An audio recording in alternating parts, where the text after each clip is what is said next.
I don't know if I feel comfortable with this book being one of the ones featured. I just feel like this isn't teaching anything about economics, and this is a little bit more about differences with race and everything like that. So, do you mind, Mrs. Robeck, if we pause this book?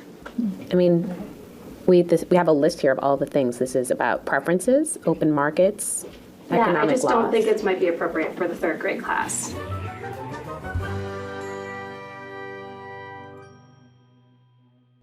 Maybe the woke agenda has something to do with the reading of Dr. Seuss.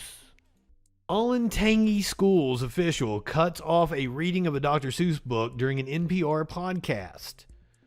The assistant director of communications for Olentangy Local School District abruptly stopped the reading of the Dr. Seuss book, The Sneetches, to a third grade classroom during an NPR podcast after students asked about race.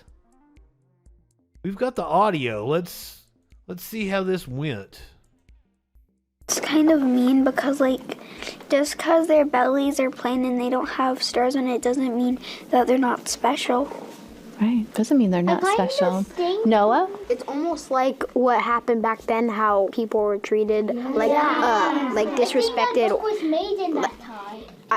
Like white people disrespected black people, but then they might stand up. Based kids. In the book. Oh, so let's keep reading to find out if they do stand up, maybe a little bit. So when you say stand up, get included? Yeah. Yeah, that's what we're hoping for, right? Yeah. There's a lot in this book. That's the beauty of kids' books. They're so simple and complex at the same time. And this is going so well. They're making connections, and I haven't even asked a question.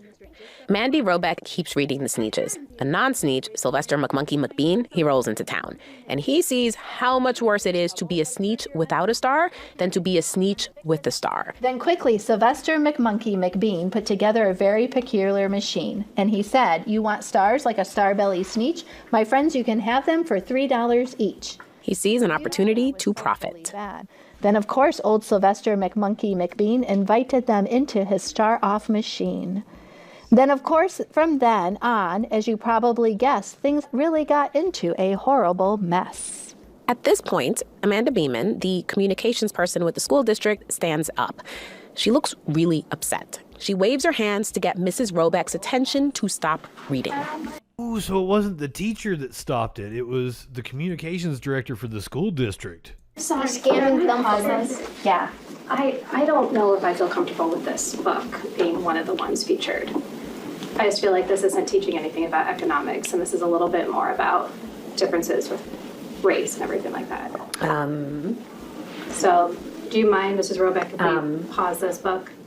I mean, we have a list here of all the things this is about. Preferences, open markets, economic laws. I just don't think it might be appropriate for the third grade class and for them to have a discussion around it.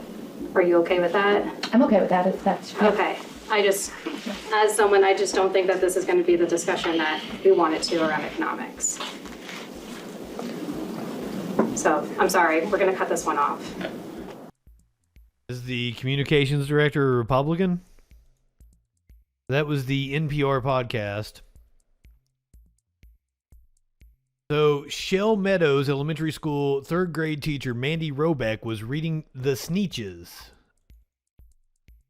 to her class as part of NPR's latest episode of Planet Money about the economic lessons in children's books. During the podcast, which aired Friday, Amanda Beeman, the assistant director of communications for the school district, stopped the reading partway through the book. Sneetches get stitches. NPR reporter Erica Barris spent the day in Robeck's class with Beeman for the podcast as part of the district stipulations. Politics were off limits. 6 books were selected ahead of time by Barris and the district, including The Sneetches. I don't know if I feel comfortable with the book being one of the ones featured. The Sneetches, published in 1961, is a book about 2 kinds of Sneetches, those with stars on their bellies and those without stars. The plain belly Sneetches are judged negatively by their appearance, so capitalist Sylvester McMonkey McBean makes money selling them stars for their bellies.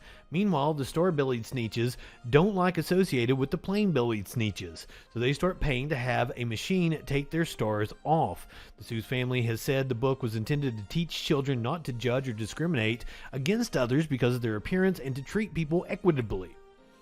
It's almost like what happened back then, how people were treated like disrespected, one of the kids said. So the response said, Beeman explained to the Dispatch on Monday that the school district agreed to be part of the Planet Money story to feature the great work that Mrs. Robeck does. We do not ban any books, Beeman said. As the Sneetches was being read, I made a personal judgment call. We shouldn't do the reading because of some of the other themes and undertones that were unfolding that were not shared that we would be discussing with parents. The book touches on racism, segregation, and discriminatory behavior. We are really not about suppressing any viewpoint or dialogues. There were great economic lessons, and the conversation wasn't going toward economics. Looking back, Beeman said she does wish she had handled the situation differently by talking to Robeck separately to figure out a way to continue the Suess book and have the discussion geared more towards economics. Barris did not immediately respond to the Dispatch's questions Monday afternoon. Some of the other books that Robeck's class read were when Barris visited included Pancakes, Pancakes, Put Me in the Zoo, and Where the Sidewalk Ends. In 2021, Suess Enterprise said it would stop publishing 6 Dr. Seuss books because of racist and insensitive imagery, but The Sneetches was not one of those books. 6 books are And to Think That I Saw It on Mulberry Street, If I Ran the Zoo, McElligot's Pool, and Beyond Zebra, Scrambled Egg Super. Oh, and The Cat's Quizzer. None of which are books I've ever fucking heard of. Some of those little fuckers needed their minds blown. Indeed, Battle Opossum.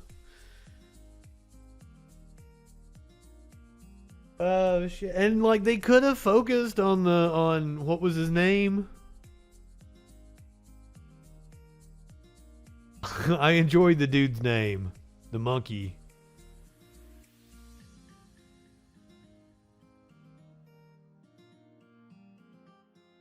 Why can't I find it? Sylvester McMonkey McBean. Sylvester McMonkey McBean. Ooh, simp. Oh, that's fucking funny. That's also so wrong.